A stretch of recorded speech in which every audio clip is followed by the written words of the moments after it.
But we're now going to move on to our keynote session of the day. Help, I've lost my container data. What to do next, presented by Jake Robinson, application solution architect and a DevOps or a DevSecOps, I should say, specialist at Rubrik.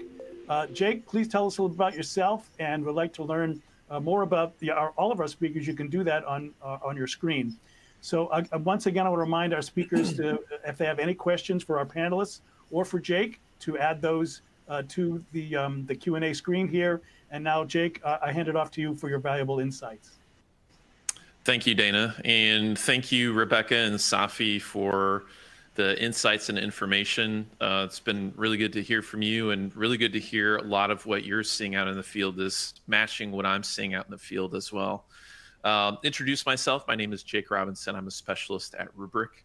And by specialist, I mean I take care of a bunch of different areas in terms of DevSecOps, anything to do with automating workflows around data protection and data security, working with integrations with other tools inside your organization, whether it's a SIM or a SOAR or even operational efficiency tools to help your organization like ServiceNow.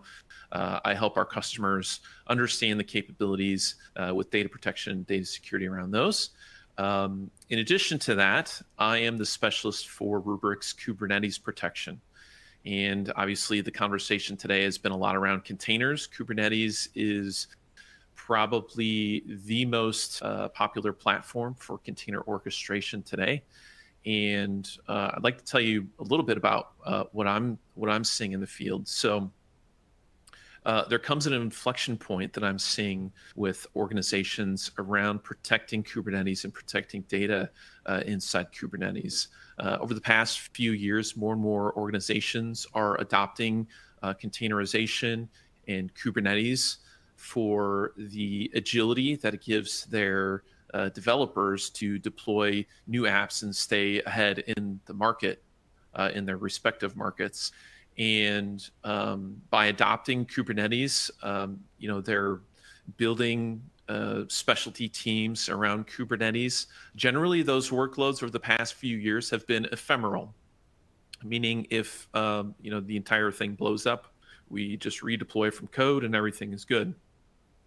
As persistent data technology improves inside Kubernetes, we're seeing more and more organizations and application owners really put persistent data on Kubernetes through various storage products. And this is where the inflection point comes in for application owners and Kubernetes platform architects is none of those teams really want to incur the risk that it takes to make sure that persistent data is safe. And what they will do is sort of pass the buck either to a storage team or the data protection team or the data security team to say, hey, we are now storing persistent production data in Kubernetes. We need some sort of solution to provide that. And rather than adopt sort of a one-off backup solution or data protection solution and have either the application owner own that or the Kubernetes architects own that, they give it to the storage team or the data protection team. And of course, the data protection team knows nothing about Kubernetes at all, right? So oftentimes I'll get on the phone and there are essentially three different teams. You've got the application owners, you've got the Kubernetes platform team, and then you've got the data protection team. None of these teams are sort of tightly coupled. They're all sort of loosely coupled, providing their own work and services. And the conversations I have are really just bringing those teams together to identify those risks and identify solutions to those things. So what does Rubrik Kubernetes protection actually do? And the first one, obviously, I've talked about is persistent data. How do we protect persistent data within Kubernetes? Kubernetes has done a really good job of providing this common platform, no matter if you're running OpenShift or Rancher or VMware or even like an EKS or AKS, and on the hyperscaler side. Kubernetes is sort of the common platform across all of those distributions. And this gives us very common interfaces to interact with the Kubernetes API and take backups of the persistent data within Kubernetes. Talking to customers, I've seen them store all sorts of data on Kubernetes, whether it's databases or key value stores, static files, even something as simple as internal application state. These are all things that are typically stored inside persistent volumes inside Kubernetes. And as Rebecca and Safi have said, like persistent data sprawl across not only Kubernetes, but across SaaS and virtual machines and hyperscaler clouds, everything that we're seeing. There's this new level of persistent data sprawl inside Kubernetes because when you provide your developers with a Kubernetes platform, you're essentially giving them self-service access to deploy whatever persistent data that they want. So how do we keep track of that? How do we make sure all of that persistent data is protected? And Rubrik Kubernetes protection takes care of that for you by discovering all of the persistent volumes and persistent volume claims that exist within your Kubernetes clusters, and then snapshotting those and storing those on Rubrik logically air-gapped immutable file systems. So I see a lot of customers also moving data off of data services inside hyperscaler clouds like AWS's RDS, moving those into databases inside Kubernetes because of the portability aspect too. So there's the additional capabilities by backing up your persistent volumes to actually migrate that data a lot easier, moving from maybe an AKS to an EKS, doing restores onto into a disaster recovery site, for instance. The portability that gives you is also really great. So there's another piece of persistent data that's really interesting inside Kubernetes, and that is the Kubernetes state. And typically, this is the ephemeral definition of the infrastructure that essentially defines your application. So we're talking about, what container image am I using? What are the ports that I'm exposing for my container? Typically, all of this is deployed from code. So developers are essentially able to just redeploy from code anytime that something goes wrong with that particular application. So why even back that up if I can just redeploy from code? Well, one of the things that I talk to customers about is the resiliency of their supply chain. So where is this code stored?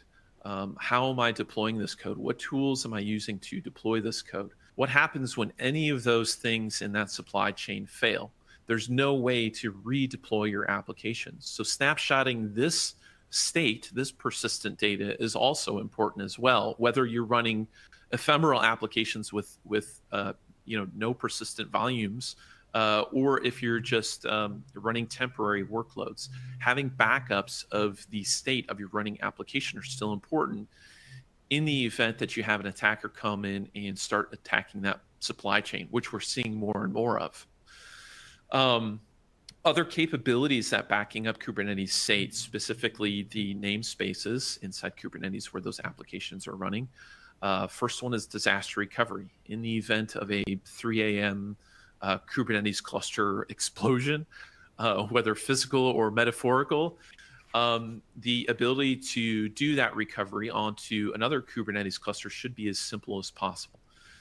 Cloud migration, I've already touched on that one a little bit, but moving from something like a Rancher to an OpenShift, or an OpenShift to AKS, something like that.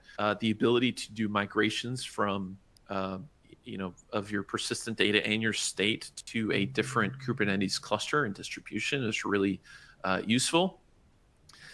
In testing, Testing is a very interesting one. So if you've been around Kubernetes at all for the last couple of years, you know that they like to make breaking changes as we increment versions.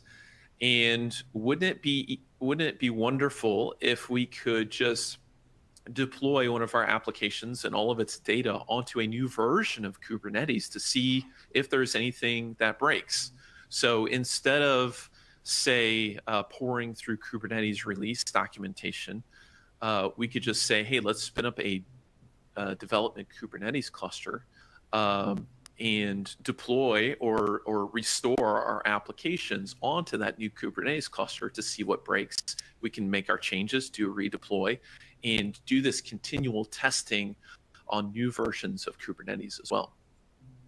So, so again, Rubrik backs up or protects two major pieces of your containerized application. First of all, the persistent volumes, where your databases and key value stores and all that important production information is, as well as the state of your running application as well. How, what infrastructure components are used within Kubernetes for that particular application.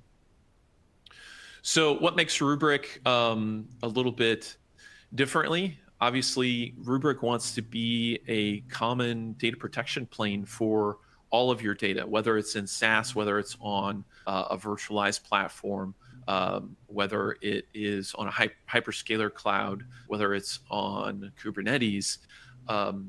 Having that common data protection plane is going to make the efficiency of data protection so much easier. It's going to simplify and automate all of those processes, rather than you having to learn native data protection tools for each one of the clouds, each one of the platforms that you're running. Rubrik provides that common data protection platform that allows you to do things like define sort of a baseline. This is our organizational standard of every piece of persistent data should have at least, say, one snapshot per day. You can do that through Rubrik SLAs. Allows you to define the frequency in which you back something up, how long you want to retain it, as well as where to archive it and where to replicate it as well.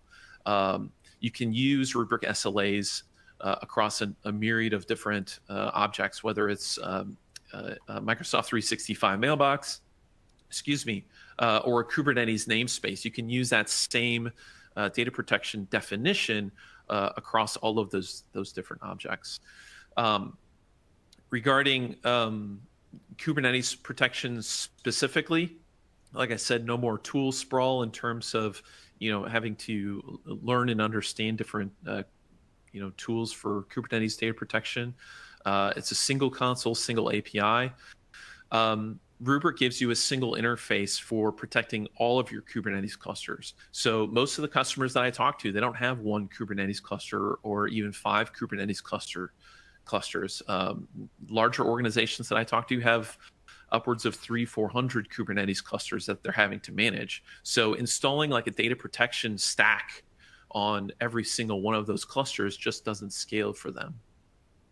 The other thing about installing a Kubernetes data protection stack on every single one of those clusters is the resource usage. So consuming a large amount of resources for a utility application is going to be very costly. So what Rubrik does is installs a minimal set of agents on the Kubernetes cluster itself and moves all of that heavy sort of data management and all of the data protection management onto Rubrik Security Cloud.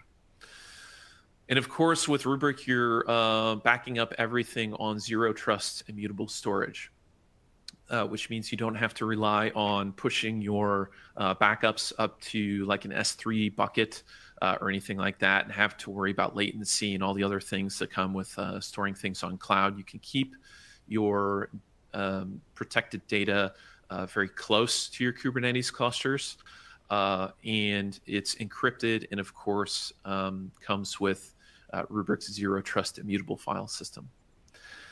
So hopefully that was helpful in terms of what Rubrik protects for your containers and how we do it. And I will turn it back to Dana to lead us in the Q&A. Well, thank you very much, Jake. That was very interesting and valuable, and it's clearly a way to look at this from that plane, from that holistic view, rather than trying to bite this off in chunks. So let's now go to our Q&A. I see we have some questions from our audience, but I remind people that it's not too late. If you have any questions, please put them into the bottom of the widget. Also, please be aware that we have a survey, and that's available for you to take as well. So now let's go on to our Q&A portion. And then one of the questions I have is, can I manage Rubrik protection from, and I think I've got this right, kubectl? Jake, want to take that? Nope, sorry, I was muted there. Sure, I can absolutely take that one. Yeah, so kubectl. For those that don't know, kubectl is essentially a command line management tool that allows you to deploy your Kubernetes application infrastructure, your containers, stuff like that. The importance of kubectl is that it gives application owners essentially self-service to do everything that they want to do. So, self-service is very important for Kubernetes specifically. So having the ability to assign our Rubrik SLA and do on-demand snapshots right from Kubernetes, right from kubectl, gives the not necessarily risk to the application owners, but it gives them the ability to have control over how often they back stuff up, right? So yes, the answer is you can absolutely take on-demand snapshots. You can do restores and also assign data protection right from kubectl. All right, thank you for that. Another question, I think I'll also direct this at you, Jake. And I was curious about this too, in order to get to that zero trust and that immutable, and with those time vectors that you mentioned, where does Rubrik store its backup data? Yeah, so I mentioned that logically air-gapped immutable file system. Rubrik employs web-scale servers. Obviously, you can provide your own hardware for this, but these are on-prem clusters in the case of any on-prem workloads that you have. And these are web-scale as well. So as your data grows, you can add more servers to your Rubrik clusters to grow along with that in terms of data protection. So on-prem, we have those physical bricks, as we call them, that create a cluster. And then, for the cloud native stuff, you can use immutable buckets. You can use Rubrik Cloud Vault, which is an immutable cloud storage that we provide. And then there's also a virtual version of our Rubrik cluster as well. Still has that immutable file system on it. And then you can always archive off to any sort of other immutable storage that you have as well. All right. Here's another question. Based on what you mentioned about being able to discover persistence data within Kubernetes and other containers, is there a limit to what you can observe and trace and or discover? And is there new technologies emerging to help you be able to get to all of the persistent data? And I guess to sum that up is, what persistent data can and can you not find and bring into this protection umbrella?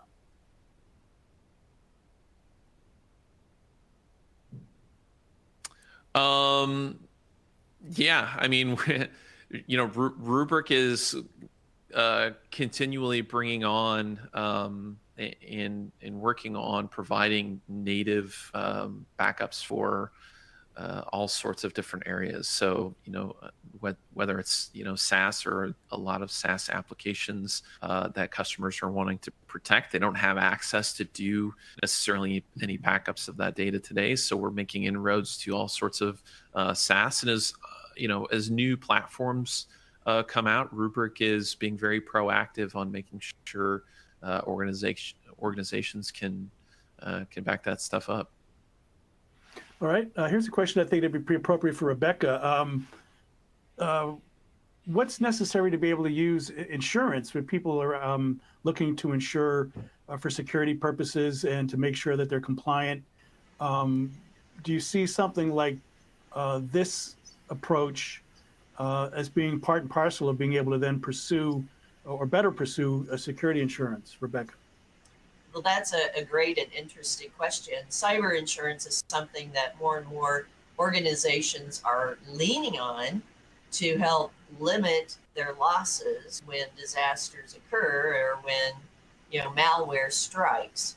And of the insurance companies that I've spoken with, they're still evolving with what they're covering too. But what will help is if you do something like this, make sure the documentation's there to explain how this data can be accessed, how it's being protected, how it can be recovered, because they need to have that documentation in order to ensure you that you actually are doing this. Not only do they need that documentation, but they will likely ask for some sort of test to just ensure that, what you're doing, we did a little test here to see if we could go find some personal data, or we could go back into 2 months ago to get some data restored, or to look at the metadata doing forensics. So having that documentation, make sure too for your backup and recovery that you actually test your backup and recovery plan through a desktop exercise or something, because after you've gotten your plan written, you don't know that it's going to work.